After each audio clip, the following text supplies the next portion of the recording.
Last on Ever Dark. Caemorn is being tortured by Callie, but he refuses to break. Instead, he shouts to the rooftops that he chooses Daemon no matter what Callie does. And it is at this moment that Caemorn is freed, master of himself, while Daemon is master of all. Episode 113. Power. Daemon strode to the Well of All Souls, hands stretched slightly wide, fingers parted as if he were about to grab the air itself, and command it. Two of Callie's forms were frozen there, though they were not visible at the moment. The ghosts were like waves on a stormy sea around them, swamping them in swells of cold mist, then withdrawing and leaving them exposed like rocks on the shore, naked, wet, and shivering. The form called Artemis Elusius, the one that had sired Caemorn, looked at him for one moment.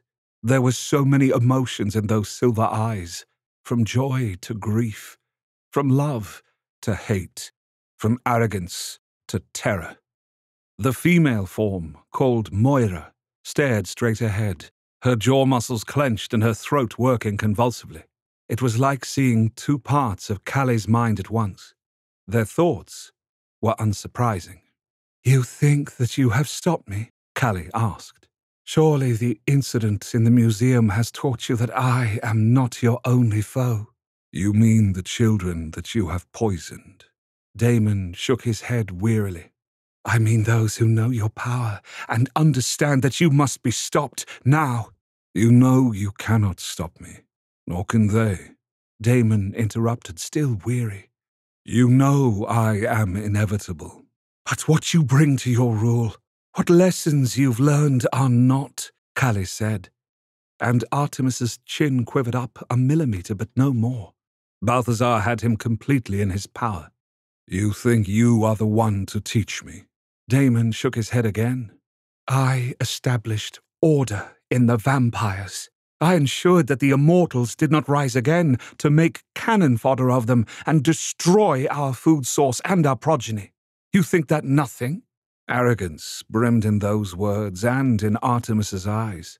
Moira's were filled with desperation to find a way out of this. "Everything you've accomplished, Callie, has been built upon lies and death," Daemon told them sadly. "This is why it will all fall. And you will not be seen as the hero, but the villain." A blankness wiped both Artemis and Moira's faces clean at his words. He had struck at the heart of them. People like Fiona, who were believers, knew the truth once they heard and saw it.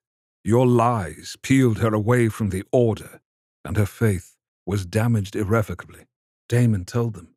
And others will follow the same path she did to understanding. They already are. "Not all," Callie insisted. "Not all," Daemon admitted. "And those are a problem." Daemon thought of Kara, the Callie vampire who had killed so many for no reason. He reached into the inner pocket of his jacket and pulled out the soul stone that contained her.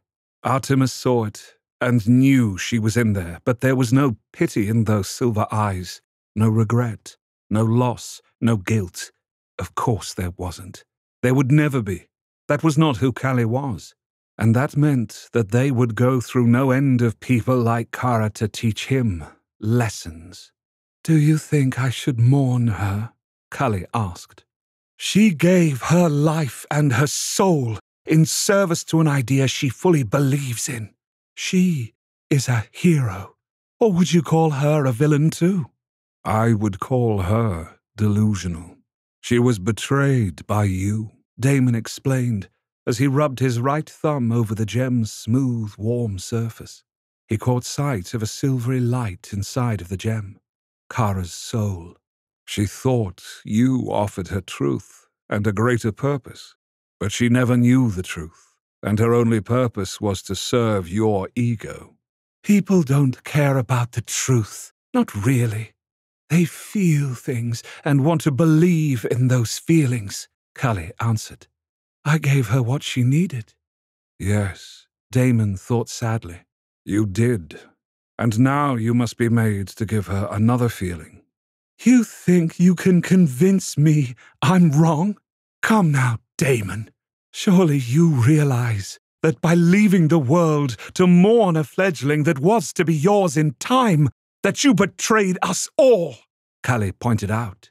Daemon nodded, and he felt Callie's shock. I did not realize what role I played among you. How could you think that, with our petty squabbles and our attempts to one-up one another? Callie scoffed. How did you ignore such things?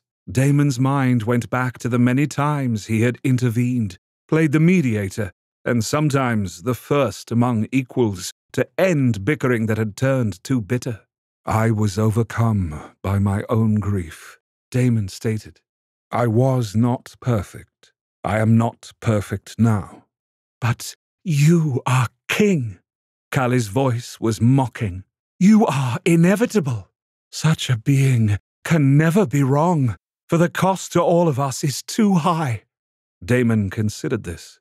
Things had not gone well in his absence. Sieur had warned him of that, but he had not cared at the time. He couldn't see beyond his own pain. I am chastened by what has happened. But you will still rule everyone, won't you? Callie said, and Daemon imagined them shaking their heads sadly. Yes, it is my nature, Daemon also admitted. And I will make more mistakes, Callie, and I will learn from those too. So you see then, I am doing this for you, Daemon, for your good, for the good of the world, Callie stated. I know you think that, Daemon answered sadly. Or you've convinced yourself of it, in any case. It is the truth. Maybe when you started all of this, but not now. Now you are simply seeking to keep the sand underneath your kingdom from being washed away, Daemon told him. Callie did not respond to this. The others are going to return. Many already have, Daemon told Callie. Our existence is going to be revealed to the world. I cannot have you or those poisoned children terrorizing everyone. What will you do to me? Keep me in a soul gem too? Callie asked. Or make us all mortals again? Or... No. As I said, I need your assistance, Daemon answered, and he released the hold that Eiros had over the form Artemis. Hey, Daemon, what are you doing? It was Balthazar crying out as he jogged towards Daemon from the trees. His mind told Daemon that he was not going to let the vampire king face Callie alone. Daemon smiled.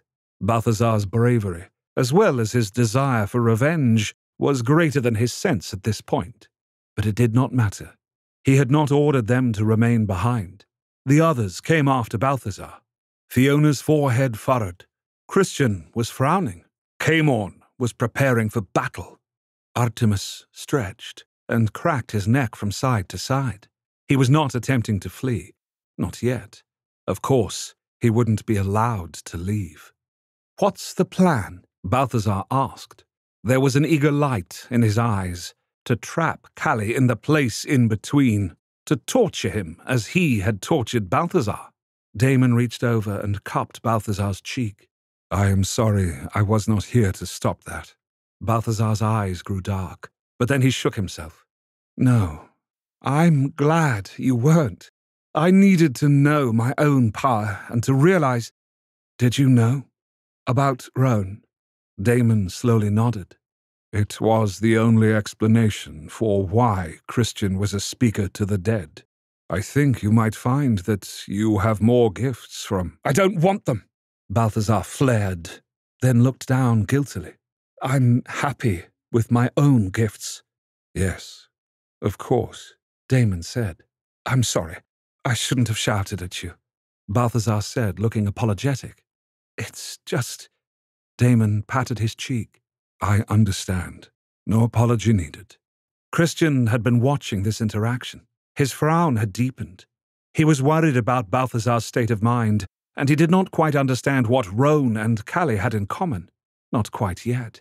Caemorn's gaze was fixed on Callie, but Daemon knew that he had heard their words and was already working towards the inevitable conclusion that both he and Balthazar were blood brothers, but from different forms, if not the same immortal. "Why have you released me?" Artemis said. "To have some big showdown? At least give me Moira and make the odds a little more even."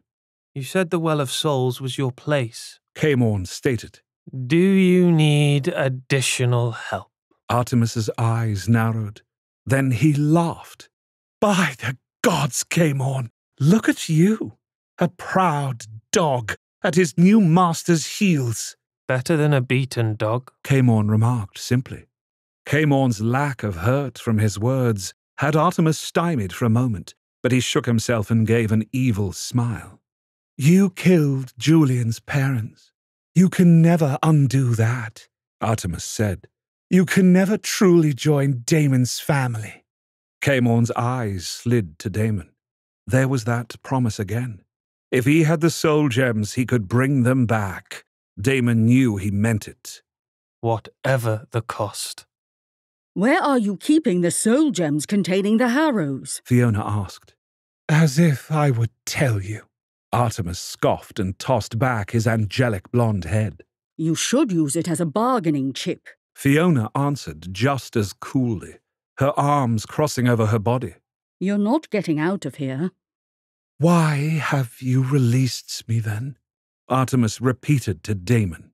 "To demonstrate that I can learn, that I have learned." Daemon slipped Kara's soul gem into his pocket. "We'll see," Artemis said, before he struck. The ghosts that had been flowing around them like water suddenly surged towards them, a tidal wave of spirits, all with one thought: drain them. He heard Caemorn muttering behind him. "Let me get a lock on his mind," Balthazar hissed. "No, not yet," Daemon said quietly. "What? Why?" Balthazar's lips writhed back from his teeth, wanting to fight. "We have to do something about those ghosts. They are not kind." "I'm doing something about them," Caemorn responded. Ever Dark is the first story completed at 147 chapters. Ever Dark Academy, where Caemorn is a main character, is also completed at 169 chapters. If you want to catch up and go on to Ever Dark Equinox, the third installment, you can join the membership and hopefully the comment section at the end of the latest chapter. Caemorn suddenly was tossing great amounts of soul stones into the air all around them, forming a protective circle. When the line of ghosts touched them, they were pulled into the stones. Everyone crowded into the very center of the circle, as a circle of ghosts 30 feet high surrounded them on all sides. "How many more do you have of those?" Balthazar asked, as he noted some of them glowing as they filled to the brim with spirits, unable to contain any more. "A few," Caemorn said, as he broke open another of his secret pockets and reinforced areas of the circle where there were too many glowing stones. He spun like a whirling dervish as he did so. "I don't think you have enough for all of them," Christian said from his spot beside Caemorn. "No, but I'll think of something else," Caemorn answered through gritted teeth. Caemorn then scattered his last stones, and he rose up. His silver eyes were blazing. He thrust his hands up and out. There was a wave of power that came from him, and the ghosts were pushed back several feet in all directions. Some flew back to the well, others headed off into the endless Everdark woods, and yet others attacked their counterparts.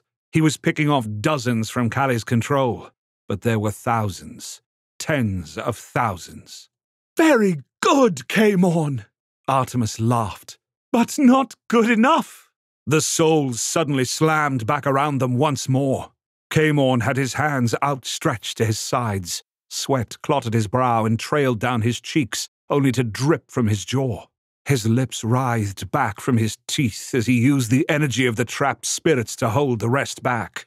He was draining the gems, which were only filling up again with more spirits. But he couldn't keep this up forever. The Vampire King put a hand on his heaving shoulder. "That was excellent, Caemorn," Daemon said gently. "It shows your skill and power. A vampire of twice your years should not be able to do this, even having Kali's blood. I know. I've met many. Why aren't you helping him, Daemon? Artemis asked from beyond the wall of spirits. Why aren't you fighting back? Yes, Balthazar asked with a lifted eyebrow. Why are you holding back? I can help. All I need to do is speak to the spirits. Christian began. No, Christian. Let it be. Daemon instructed. The ring of stones Caemorn had sewn about them was still working, as was Caemorn's force field of ghosts.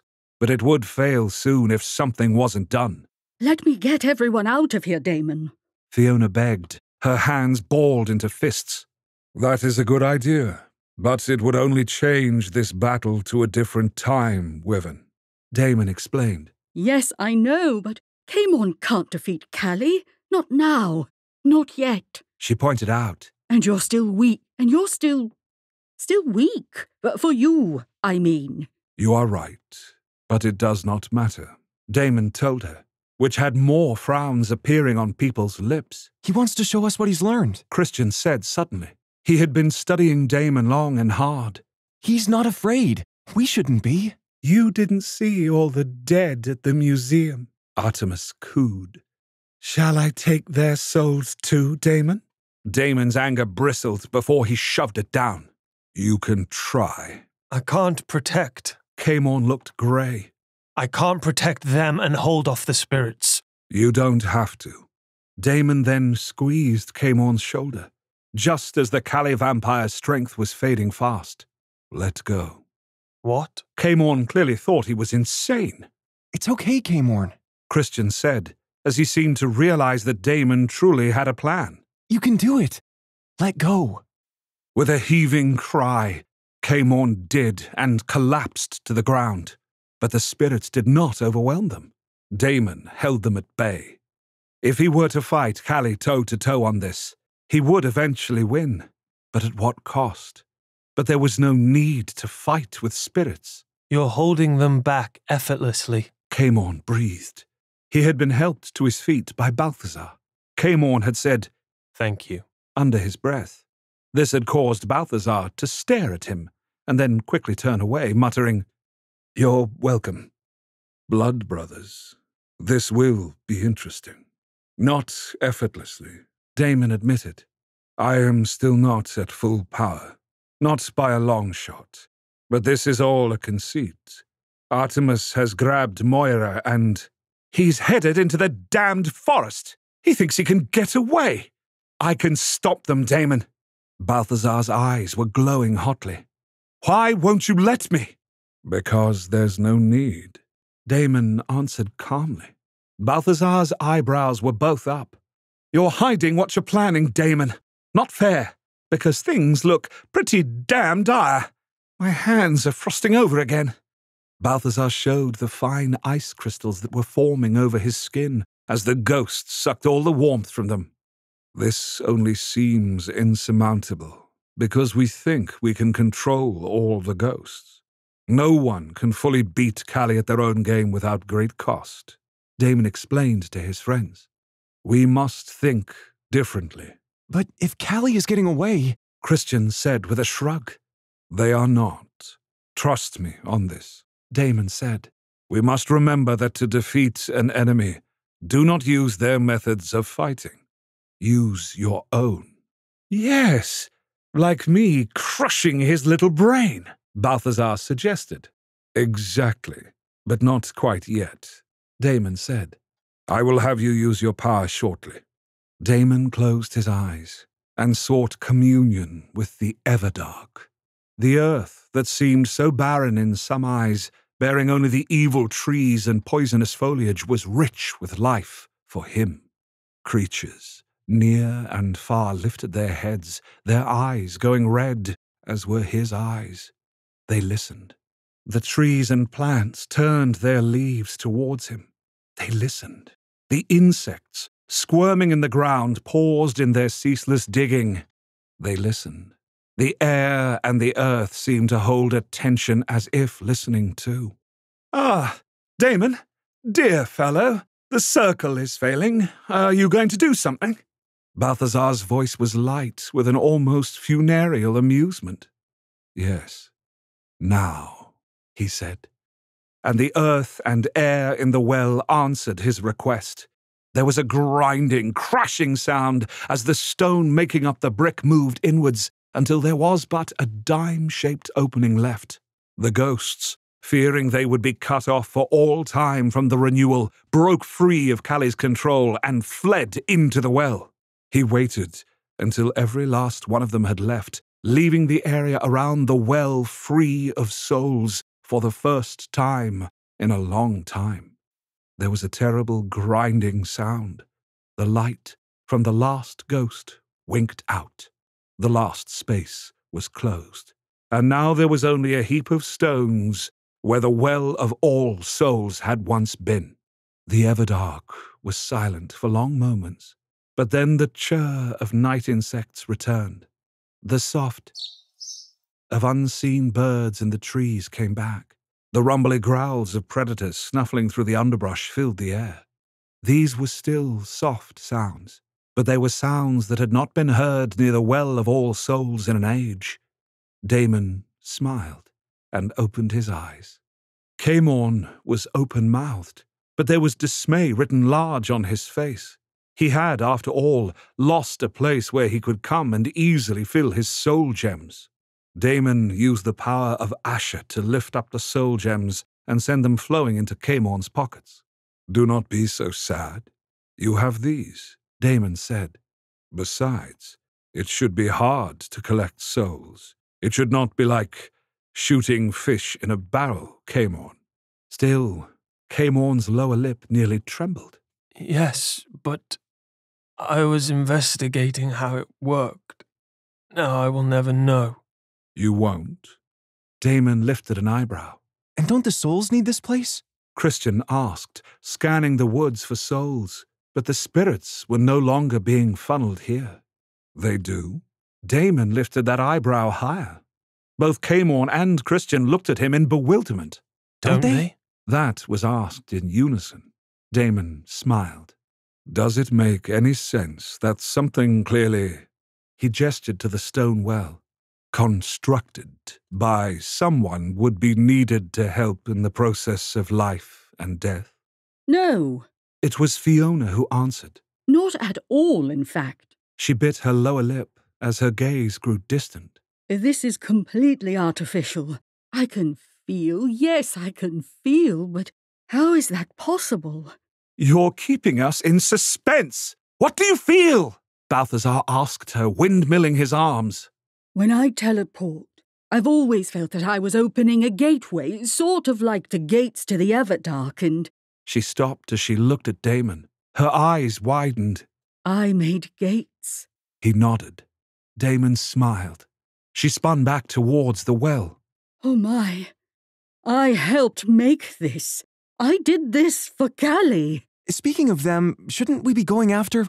Oh, Christian's words were cut off as a creature seemingly made of vines and blood came slithering towards them, and in its mass were Artemis and Callie, completely caught.